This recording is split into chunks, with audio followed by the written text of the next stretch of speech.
Horizontes do Jornalismo, por Carlos Eduardo Lins da Silva. Professor Carlos Eduardo, o primeiro-ministro do Japão diz que pretende liderar as nações do G7 na defesa de uma maior proteção para jornalistas. O que o senhor gostaria de comentar sobre esse assunto? Márcia, qualquer iniciativa de qualquer líder importante no mundo que tenha como objetivo ajudar a proteger a profissão do jornalismo deve ser bem-vinda. E é o caso dessa atitude do primeiro-ministro Fumio Kishida, que de 19 a 21 de maio vai hospedar a reunião do Grupo dos Sete, que antigamente era o Grupo dos 7 países mais ricos do mundo, mas agora é o Grupo dos 7 países mais ricos do Ocidente.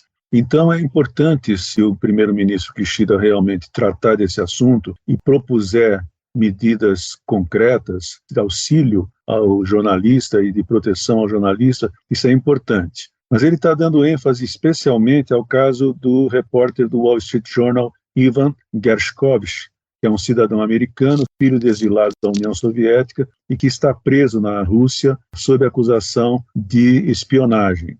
Você sabe que jornalista e espionagem é um tema que não é novo. O Carl Bernstein foi um dos jornalistas que fizeram a investigação do caso Watergate, revelou num livro que ele publicou há alguns anos que entre 1951 e 1976 havia cerca de 400 jornalistas americanos, a maior parte correspondentes internacionais. Muitos desses correspondentes foram recrutados como agentes ou davam assistência às agentes da CIA, que também usavam veículos jornalísticos para dar cobertura às atividades desses agentes, que posavam oficialmente como jornalistas. A função de correspondente, você sabe, é ideal para disfarçar um espião, já que a função do correspondente exige que quem a desempenhe viaje muito, faça perguntas, esteja em contato com as autoridades locais. Mas muitas vezes, e cada vez isso é mais raro, não é o caso. Então, governos que são governos autoritários ou antidemocráticos ou ditaduras costumam utilizar a acusação de espionagem sem que isso seja necessariamente verdadeiro. O que importa mesmo é que haja instrumentos internacionais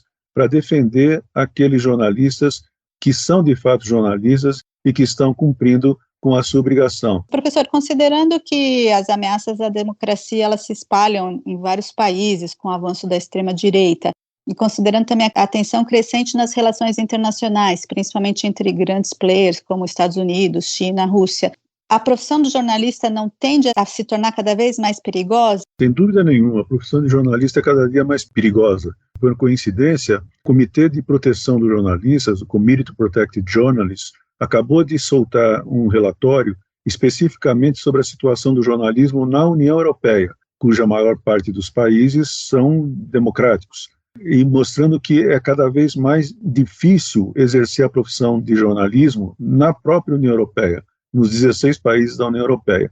Ali vocês têm alguns países, como Hungria, Polônia e Grécia, mas principalmente Hungria e Polônia, que são autocracias.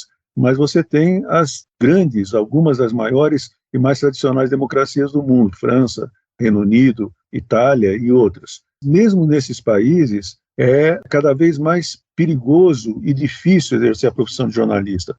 Por exemplo, uma das coisas que se faz muito é a utilização de processos legais que são movidos contra jornalistas para atrapalhar a sua missão. Isso acontece também no Brasil. Você tem cadeias de pessoas que fazem sucessivamente processos contra um ou dois ou mais jornalistas para fazer com que eles passem a maior parte do seu tempo se defendendo na justiça e não tenham nem tempo nem recursos para poder fazer a sua profissão.